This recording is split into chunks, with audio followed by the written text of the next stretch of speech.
Mantan Mendikbudristek Nadiem Makarim penuhi panggilan pemeriksaan Kejagung Selasa pagi. Nadiem datang sekitar pukul 9 pagi ditemani kuasa hukumnya Hotman Paris.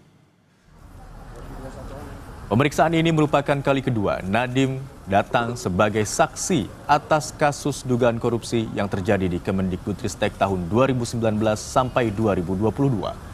Kejagung akan mendalami proses hingga pengawasan Nadiem atas pengadaan laptop dengan sistem Chromebook tersebut. Sebelumnya, penyidik juga sudah menggeledah kantor Gotoh dan menemukan beberapa alat bukti yang nantinya akan dikonfirmasi kepada yang bersangkutan.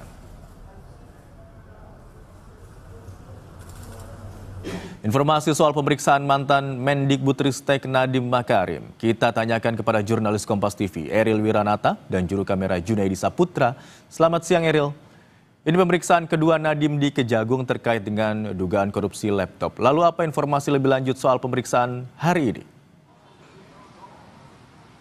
Siang Imron dan saudara, memang sudah hampir 3 jam Nadiem Makarim bersama kuasa hukumnya melakukan pemeriksaan di Kejagung, yang dimana ini merupakan pemeriksaan kali kedua bagi Nadiem Makarim atas dugaan kasus korupsi yang terjadi di Kemendikbudristek pada tahun 2019 hingga 2022. Dan selain itu juga memang pada pemeriksaan kali ini Nadiem diperiksa dalam kapasitasnya sebagai saksi, yang dimana ia akan ditanyakan terkait dengan pengawasan lalu juga pengadaan terkait laptop sistem Chromebook yang terjadi pada tahun 2019 hingga 2022. Dan selain itu juga dikatakan sebelumnya dari penyidik Kejagung dikatakan bahwa sudah melakukan penggeledahan terhadap kantor Gotoh dan ditemukan beberapa alat bukti yang nantinya memang ini akan ditanyakan kepada Nadiem Makarim untuk dikonfirmasi kembali. Dan selain itu juga dikatakan hingga saat ini sudah lebih dari 40 saksi yang diperiksa atas kasus yang terjadi di Kemendikbudristek itu tersebut dengan dugaan kasus korupsi.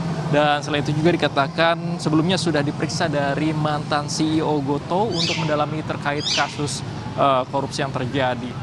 Imron. Eril, tadi Anda katakan ada beberapa saksi begitu jumlahnya mencapai puluhan yang telah diperiksa. Anda bisa sebutkan setidaknya berapa orang saksi yang telah diperiksa oleh Kejagung?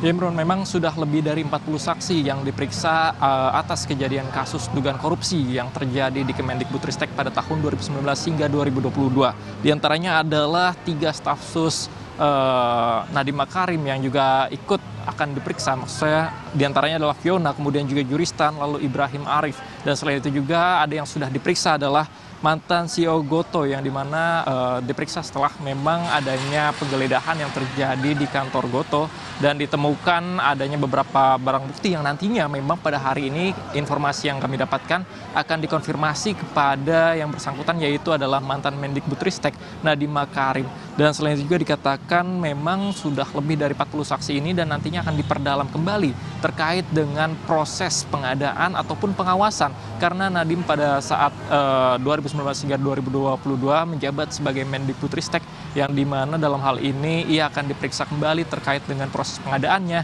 hingga nantinya juga akan dicek ataupun dikonfirmasi terkait dengan barang bukti yang ditemukan oleh penyidik pada beberapa waktu lalu. Dan selain itu juga terkait dengan proses prinsip-prinsip pengadaan tersebut nantinya akan ditanyakan kepada Nadiem Makarim oleh Kejaksaan Agung. Dan memang ini merupakan panggilan kedua ataupun pemeriksaan kedua maksud saya, yang dimana sebelumnya pada minggu lalu Nadiem Makarim sempat tidak hadir dan meminta ditunda untuk pemeriksaan keduanya, dan hari ini Nadiem hadir sejak pukul 9 dan hingga saat ini sudah hampir 3 jam pemeriksaan, dan nantinya kita akan tunggu kembali hasil dari pemeriksaan yang dilakukan oleh Kejagung. Imron. Baik, sejak datang pukul 9 tadi, sekitar 3 jam hingga sekarang Nadiem masih berada di gedung Kejaksaan Agung. Kemudian yang menjadi fokus pemeriksaan hari ini adalah terkait dengan pengawasan dan pengadaan laptop berbasis Chromebook yang dilakukan di tahun 2019 hingga tahun 2022. Terima kasih atas laporan Anda, jurnalis Kompas TV Eril Wiranata dan juru kamera Junaidi Saputra. Kita beralih ke informasi lainnya, Saudara. Presiden Prabowo